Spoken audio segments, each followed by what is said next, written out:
안녕하세요. BCC의 최원희 목사입니다. 오늘은 2020년 9월 18일 금요일입니다. 아프리카에서 선교를 하시던 선교사님께서 어떤 원주민 할머니의 독특한 전도법에 대하여 말씀해 주신 적이 있었습니다. 이 할머니는 문맹에다가 시각장애를 가지고 계신 분이셨다고 합니다. 그런 분이 어떻게 전도를 기가 막힐 정도로 잘하실 수 있었을까? 그 할머니의 독특한 전도법은 이러했다고 합니다.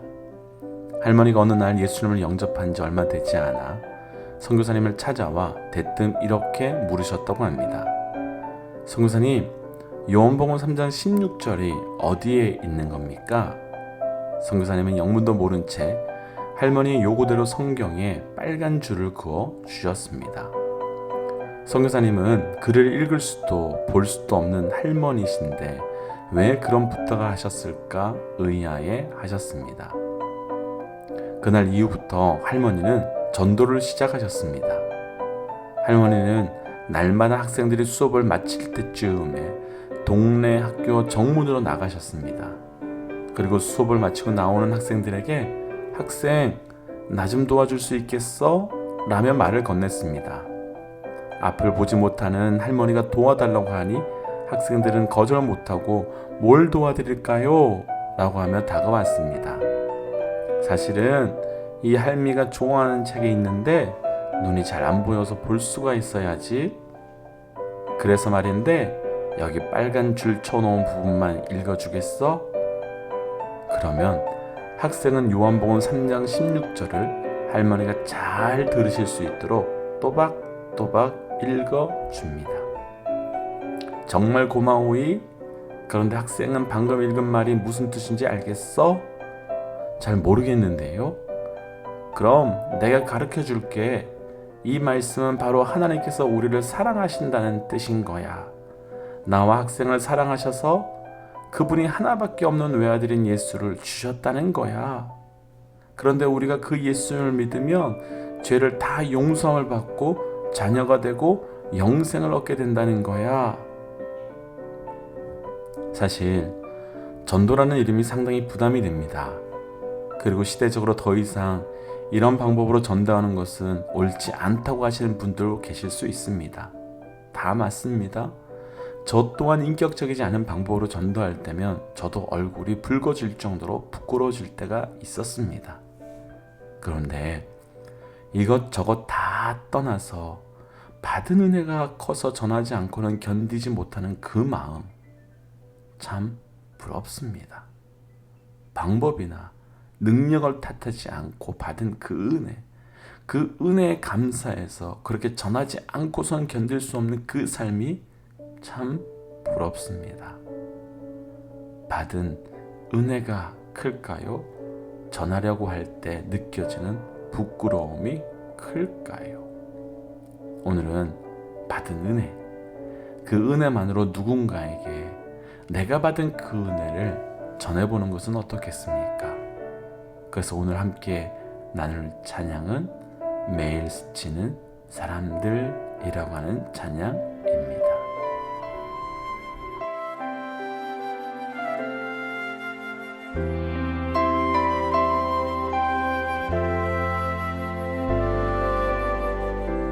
매일 스치는 사람들 내게 무얼 원하나 공허한 그 눈빛을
깨지고 상한 마음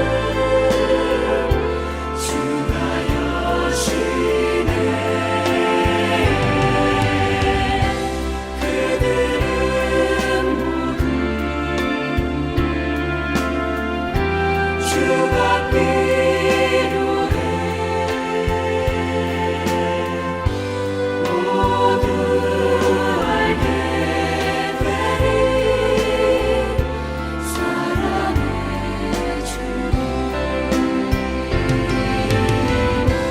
그들은 모두 주가 필요해.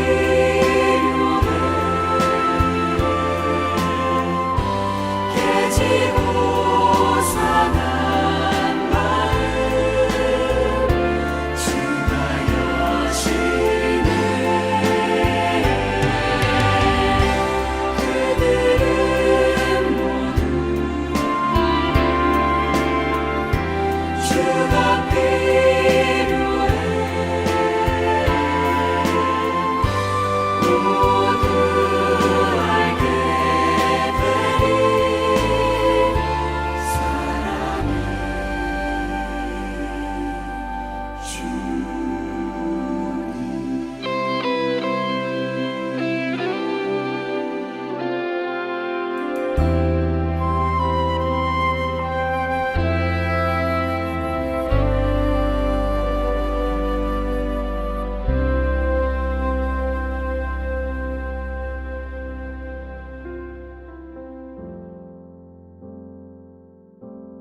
예레미야 33장 1절에서 13절 말씀.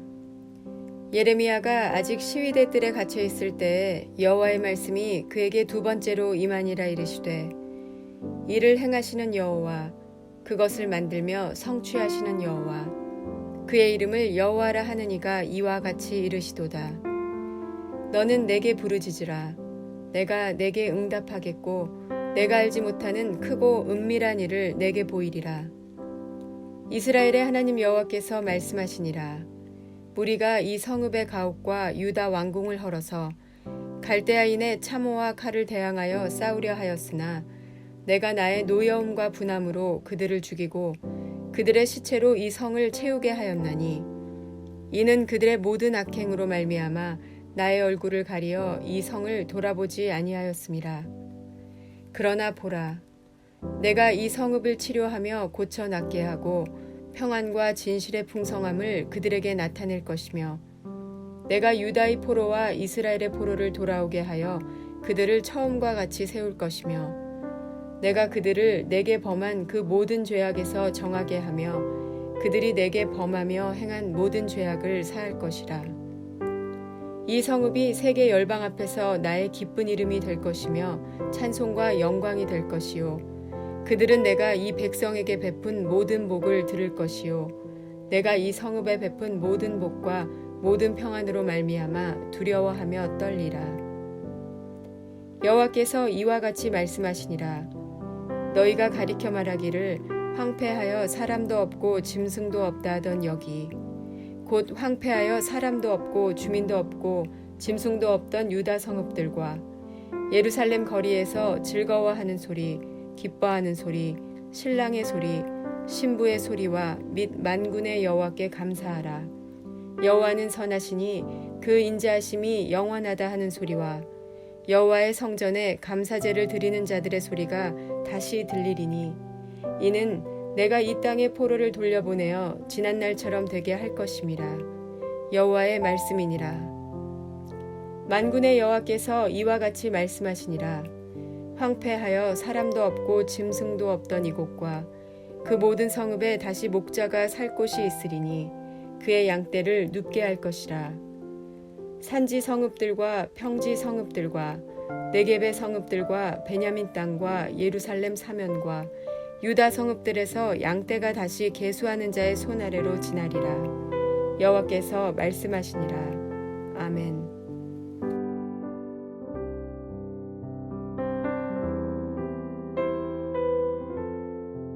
함께 기도할까요? 하나님, 오늘도 우리에게 이 은혜를 주신 것 감사합니다.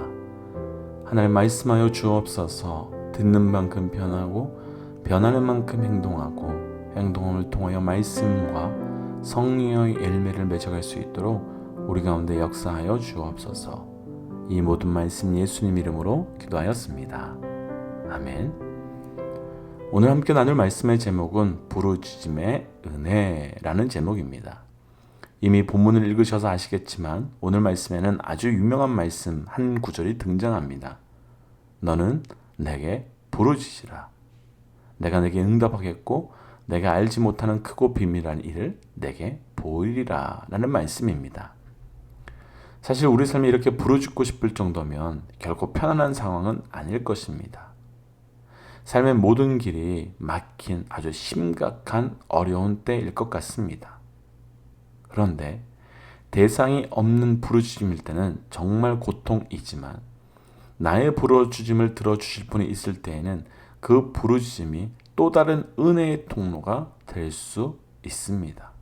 오늘은 우리 삶에 부르짖음이 어떤 은혜인지 함께 말씀 묵상하고 우리 삶의 그 부르짖음의 은혜가 우리 모두에게 있기를 주의 이름으로 축복합니다. 첫 번째 부르짖음의 은혜 1절입니다. 예레미야가 아직 시위대의 뜰에 갇혔을 때 여호와의 말씀이 그에게 두 번째로 임하니라 이르시되. 오늘 말씀은 예레미야가 시위대의 뜰에 갇혀 있을 때입니다. 얼마 전 말씀에 나누었지만 시드기야의 때에 예레미야는 활동합니다. 그리고 시드기야는 앞으로 1년 정도 후에 바벨론 포로로 끌려가게 됩니다. 그럼 조금만 있으면 예레미야도 이런 억울한 상황, 힘든 상황 다 끝날 것입니다. 그러나 이것은 우리의 입장이지요. 말씀과 역사를 다 아는 우리의 생각이지요. 예레미야 입장에서는 얼마나 이 절망이 심각할까요? 하나님께서 주신 말씀을 전한 결과가 이런 것이라면 하나님의 말씀대로 사는 삶의 결과가 감옥에 갇히고 사람들에게 매맞고 억울하게 놓이는 것이라면 얼마나 그 삶이 좌절이 될까요? 예레미야가 지금 감옥에 있을 때 어떤 모습으로 있을지 우리는 충분히 상상할 수 있을 것 같습니다. 그때 하나님께서는 예레미야에게 명령하십니다. 너는 내게 부르짖으라. 너는 내게 부르짖으라. 왜일까요? 지금 예레미야는 몸만 감옥에 갇힌 것이 아니라 마음도 영혼도 다 갇혀있기 때문입니다. 지금 예레미야는 몸만 묶여있는 것이 아니라 마음도 영혼도 다 묶여있기 때문입니다. 그때 하나님께서 말씀하십니다. 부르짖어라. 너의 몸과 마음과 영혼이 감옥 안에 갇혀 머물지 않도록 포기하지 않도록 부르짖어라. 그럼 왜 하나님께서 예레미야에게 부르짖으라고 하신지 알 수 있을 것 같습니다. 오늘 말씀에서 나누고 싶은 첫 번째 부르짖음의 은혜. 부르짖음은 상황과 환경에서 묶이지 않게 하는 하나님의 능력의 도구입니다. 사랑하는 믿음의 동역자 여러분, 우리를 짓누르는 상황과 환경에 눌리고 묶였을 때 부르짖음에 믿음의 결단이 있기를 주의 이름으로 도전합니다. 정말 그럴까라는 생각이 들기도 합니다. 그런데 간단하게 생각해 보면 저희가 높이 올라가는 롤러코스터를 탈 때를 생각해 볼 수 있지 않을까 싶습니다. 높이 올라가면 많은 분들이 내려올 때 소리를 지릅니다. 왜냐하면 보이고 느껴지는 그 속도감을 소리를 지름으로 이겨내기 위함입니다. 그리고 그것이 사람들의 본능입니다.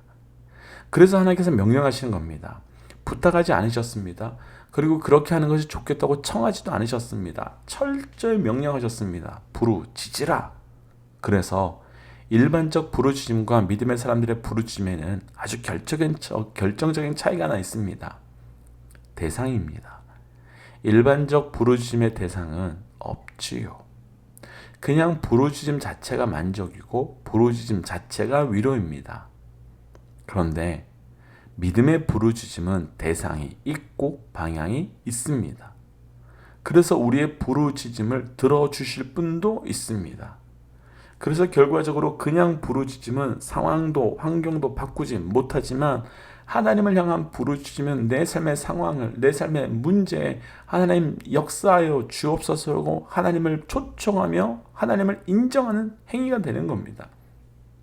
그럼 오늘 말씀 구조가 좀 이상합니다. 왜냐하면 예레미야가 먼저 부르짖는 게 맞지 않을까요? 하나님 와서 도와달라고 예레미야가 하나님께 도와달라고 부르짖어야 되는 것이 맞지 않을까요? 그런데 오늘 말씀은 예레미야가 먼저 부르짖었던 것이 아니라 하나님께서 부르짖으라라고 하셨습니다. 왜일까? 이게 바로 하나님의 애타는 마음이시지요. 하나님의 우리를 향한 안타까운 마음이시죠. 내가 가서 너를 도와주고 싶다. 내가 가서 너와 함께하고 싶다. 내가 너의 힘이 되고 싶다. 상황에 눌려 포기하지 말고 멈추지 말고 나를 향해 부르짖어라. 그럼 내가 너를 가서 도울 수 있다. 사랑하는 믿음의 동역자 여러분, 사실 요즘 참 힘든 상황입니다. 참 어려운 상황입니다.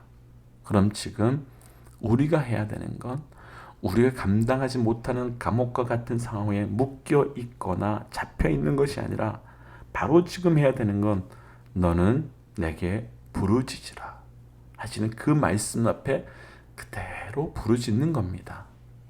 부르짖었는데도 안 된다고 할 수 있습니다. 그런데 롤러코스터 타는 것이 끝나야 소리 지르는 게 멈춰지는 것처럼 내 삶에 하나님의 역사하심이 나타날 때까지 부르짖는 겁니다. 그럼 반드시 일해 주실 것입니다. 반드시 역사해 주실 것입니다. 도전하기는 오늘이 바로 우리 모두 다 하나님 앞에 간절히 부르짖을 수 있는 그 하루 되시기를 주의 이름으로 도전합니다. 두 번째 부르짖음의 은혜 3절입니다. 너는 내게 부르짖으라. 내가 내게 응답하겠고 내가 알지 못하는 크고 은밀한 일을 내게 보이리라. 아멘. 하나님께서는 부르짖음의 이유를 명확하게 설명하고 계십니다. 부르짖으라. 내가 내게 크고 은밀한 일을 보이리라. 오늘 말씀에서 나누고 싶은 두 번째 부르짖음의 은혜, 우리 삶에 하나님을 향한 부르짖음이 시작될 때 우리를 향한 하나님의 크고 놀라운 일이 시작되기 때문입니다. 저를 비롯해서 우리 모두 갇히고 묶인 그 자리에서 하나님을 향해 부르짖고 그 부르짖음을 통해 하나님의 일하심과 역사하심이 우리 삶 가운데 모두 다 경험되시기를 주의 이름으로 도전합니다. 아프리카에는 뱀잡이 술이라고 하는 아주 특이한 새가 있다고 합니다. 이 새는 평소에는 잘 날아다니다가 어느 순간 위험을 감지하거나 고통을 느끼게 되면 갑자기 날 수 있는 능력이 다 사라진다고 합니다. 날 수 있는 능력을 망각한 새는 땅을 기어다니다가 끝내는 다른 동물에게 목숨을 잃어버리게 되거나 다치게 되는 특이한 특징을 갖고 있습니다. 뱀잡이 수리를 보면 어쩌면 우리의 영적 모습과 비슷할 수도 있을 것 같습니다. 처음에는 상당한 훈련에 의해서 의지적으로도 날마다 기도하며 주님을 바라보려고 합니다. 그런데 막상 기도가 필요한 위급한 상태, 힘든 상태가 되면 어쩔 줄 모르고 당황하면서 기도의 자리를 놓게 됩니다. 예수님이 길을 가실 때 다윗의 자손이여 나를 구원하소서 라고 소리지는 사람들이 있었습니다.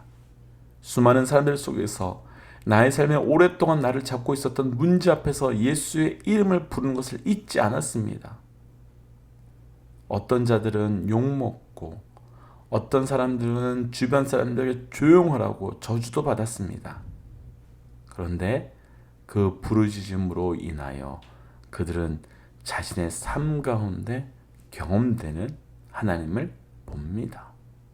하나님의 역사를 경험하는 자들이 되었습니다.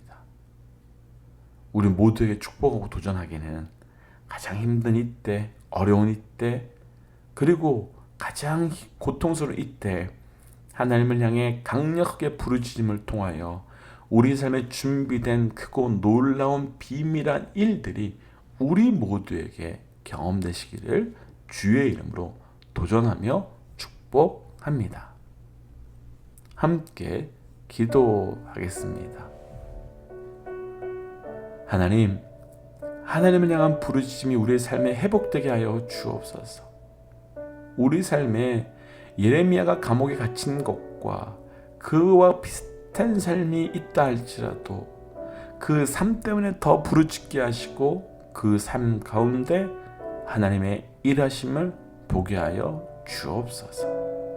오늘 하루가 바로 그런 하루가 되길 원합니다. 이 모든 말씀 예수님 이름으로 기도하였습니다.